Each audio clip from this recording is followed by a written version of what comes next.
Hello বন্ধুরা, PT প্রোডিয়ান চ্যানেলে আপনাকে স্বাগতম। আশা করি সবাই ভালো আছেন। আজকে আমরা দেখব পাকের এবং ব্লট টুল। তো আমি সরাসরি পাকের টুলে গেলাম। আমি যদি এখানে একটা রেক্ট্যাঙ্গল টুল নেই, এইভাবে নেওয়ার পরে এখন যদি আমি পাকের টুলে ক্লিক করি, ক্লিক করার পরে দেখেন আমার যে সাইজটা আমি অল্টার চেপে ধরে সাইজটা কাস্টমাইজ করে নেব, অথবা আমরা এখানে ডাবল ক্লিক করে ইন্টেন্সিটিতে এখানে আসে সাইজ পরিবর্তন করতে পারি। আমি এখানে অল্টার চেপে ধরে ইন্টেন্সিটিটা আমি একটু 60 আছে, 60 থাকলো, আমি এটা কমাই দিলাম। সেন্টারে এসে যদি আমি এইভাবে ক্লিক করি, দেখেন আমার প্রায় ফুলের মতো সেন্ড করে দিল। এরপরে যদি আমরা এইভাবে নিই, নেওয়ার পরে আমি সেই কালো কালার দিয়ে দিলাম, এই কালার দিয়ে দিলাম। তারপরে যদি আমি রাউন্ডেড করে দেই, রাউন্ডেড করার পরে আমি আরেকটা রেক্ট্যাঙ্গল এর উপরে নিয়ে নিলাম। এটাই আমি কন্ট্রোল সি কন্ট্রোল এফ দিয়ে ছোট করে নিলাম।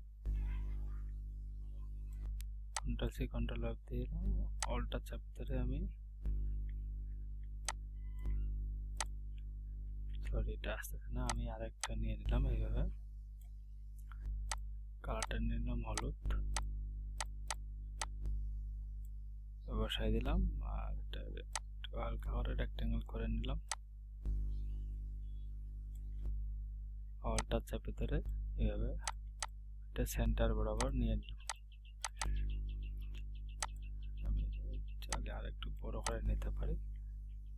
এখন যদি আমি দুটো একে সিলেক্ট করে পাকেট টুলে আসি, আমি অল্টার চেপে ধরে সাইজটা একটু কমায় নিব হালকা করে।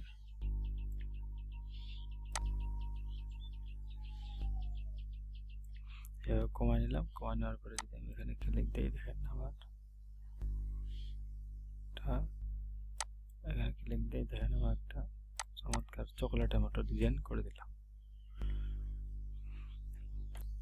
তারপরে আমরা যদি এখানে এইভাবে ক্লিক করি, কালারটা আমি আইডোপা দিয়ে এটা নিয়ে নিলাম। এখানে ক্লিক করার পরে আমি এখন যদি ব্লট টুলটা যে আছে এখানে ক্লিক করি, অল্টার চাপে ধরে আমি সাইজটা একটু ছোট করে নিলাম। এখানে আমি যদি ক্লিক করে ধরে থাকি, দেখেন অটোমেটিক সে একটা ডিজাইন করে দিলাম। আমরা অপাসিটিটা ইন্টেন্সিটিটা বাড়িয়ে কমিয়ে নিতে পারি। আমি এখানে একটা নিলাম, নেওয়ার পরে যদি স্ট্রোকটা একটু বাড়িয়ে দিই, দেওয়ার পরে ব্লট টুলে আসলাম। আসার পরে আমি সেন্টার থেকে অল্টা চেপে ধরলাম, চেপে ধরে আমি সাইজটা এইভাবে বাড়িয়ে নিলাম। বাড়িয়ে নেওয়ার পরে আমি যদি এখানে একবার ক্লিক দিই, আবার ধরে থাকি, দেখেন আমার রেক্ট্যাঙ্গল একটা ডিজাইন করে দিল। এটা একদিকে রাখলাম। তারপরে আরো একটা রেক্ট্যাঙ্গল নেওয়ার পরে আমি কালারটা এটা দিয়ে দিলাম। কালার দেওয়ার পরে ব্লট টুলে আসলাম। ব্লট টুলে আসে আমি একবারে ডবল ক্লিক করে এখানে আসে সাইজটা 150 করে নিলাম, 150 পিটি। এটা রাখলাম 50, আর ওকে দিলাম। আর একটু ছোট করে নেব, 100 রাখলাম, এটা ওকে করে দিলাম। তারপর যদি আমরা এখানে ড্র্যাগ করি, দেখেন ড্র্যাগ করি, তারপরে তারপরে এখানে যদি আমি ড্র্যাগ করি, তারপরে যদি আমরা সাইজটা কমাই নিই একটু হালকা করে, আরো 50 ফিটে নিলাম, আবার আঁকা দিলাম। সরি, 50 ফিটে অনেক ছোট হয়ে যাবে। আমি যদি 90 ফিটে নিই, 90 ফিটে নেওয়ার পরে এখানে যদি আমি ড্র্যাগ করি, তাহলে আমার এরকম আসবে।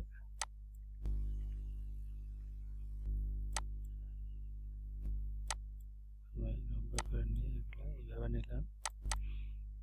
তারপর যদি আমরা চাই এটা আরো কাস্টমাইজ করতে পারি, আমি ছোট করে নিলাম, নেওয়ার পরে এভাবে যদি আমি একটা রেক্টেঙ্গল নেই, তারপরে আমরা চাইলে এগুলো রাউন্ডেড করে দিতে পারি। এটা এখানে বসালাম, তারপরে এটা অল্টার শিফট চেপে ধরে আমি এখানে বসালাম। তারপর যদি আমরা এইভাবে এটা দিই, কন্ট্রোল ডি দিলাম, দেখেন আমার একটা দালান, আমার একটা সুন্দর ডিজাইন হয়ে গেল। তো আমরা এইভাবে ডিজাইন করতে পারি। এটা কন্ট্রোল জি দিয়ে গ্রুপ করলাম, ছোট করে দিলাম, আবার এদিকে রাখলাম। এটা আমি এগুলো দিকে রাখলাম। তারপরে আমরা যদি আর একটু অ্যাডভান্সে যাই, অ্যাডভান্সে গেলে এখানে আমি একটা সি বলটা চেপে ধরে রেক্ট্যাঙ্গল নিলাম, কালারটা স্টেপে রাখলাম,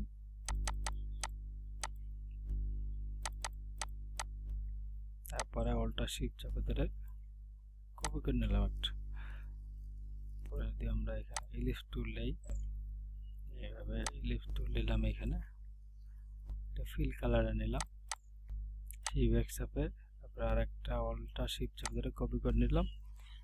তারপরে আমরা যদি এখানে আসি পলিগন টুল, সি বলটা চেপে ধরে আমি পলিগন টুলটা নিলাম,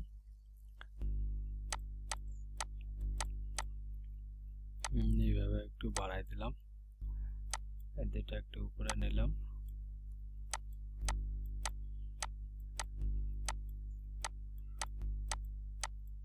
আমি এইভাবে জায়গা মতো করে নিলাম, সেই অল্টার শিফট চেপে ধরে এদিকে আরেকটা কপি করে নিলাম। এটার কালার একটু ভিন্ন দিই, এই দুটার কালার একটু আলাদা দিব। তো এখানে আমরা 6টা শেপ নিয়ে নিলাম। এখন আমরা যদি ইফেক্টে আসি, ইফেক্টে আসার পর ডিস্টর্ট এন্ড ট্রান্সফর্মে যদি এখানে আসেন, তারপরে দেখতে পাবেন এখানে পাকের এবং ব্লাড টুল, এখানে যদি আমরা ক্লিক করি, ক্লিক করার পরে দেখতে পাচ্ছেন যদি আমরা এইদিকে ম্যানেজের দিকে দেই, তাহলে আমার এখানে পাকের টুলটা শো করতেছে, আর এখানে আমার ব্লাড টুলটা যদি আমরা প্লাসের দিকে যাই, তাহলে আমাদের ব্লাড টুলটা কাজ করবে। তো আমি কাটে দিলাম, তো আমি এটা সিলেক্ট করলাম, সিলেক্ট করার পরে এখানে অবজেক্টে আসে, এই ইফেক্টে আসে ডিস্টর্ট পাকের এন্ড ব্লাড টুল, এখানে ক্লিক করলাম, ক্লিক করার পরে দেখেন আমি যদি মাইনাস দেই, তাহলে আমার এটা পাকের টুল কাজ করতেছে। ওকে দিলাম। তারপর যদি এটা আমরা সিলেক্ট করি, সিলেক্ট করার পরে রিস্টোর পাকের এন্ড ব্লাড টুলে ক্লিক করি, আমি ওই যে প্লাসের দিকে যাই, দেখেন আমার এটা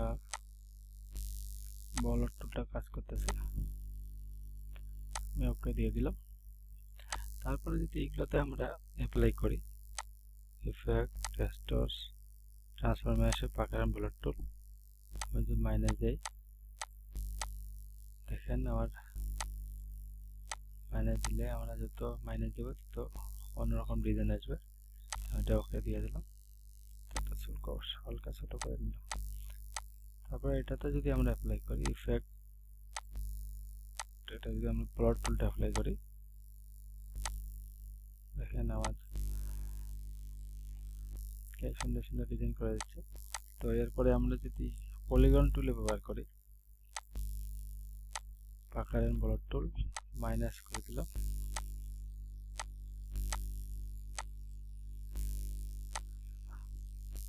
আমরা এইভাবে ডিজাইন করতে পারি। ওকে দিয়ে দিলাম। তারপরে এটাতে যদি আমি ব্লক টুলটা দেই, ওকে দিয়ে দিলাম, ওকে দিয়ে দিলাম। তো বন্ধুরা, আমরা পাকেট এবং ব্লক টুল দিয়ে অনেকগুলো ডিজাইন করতে পারি আমরা যদি ক্রিয়েটিভিটি খাটাই। তো আজকে টিউটোরিয়াল এই পর্যন্ত। সবাই ভালো থাকবেন, সুস্থ থাকবেন।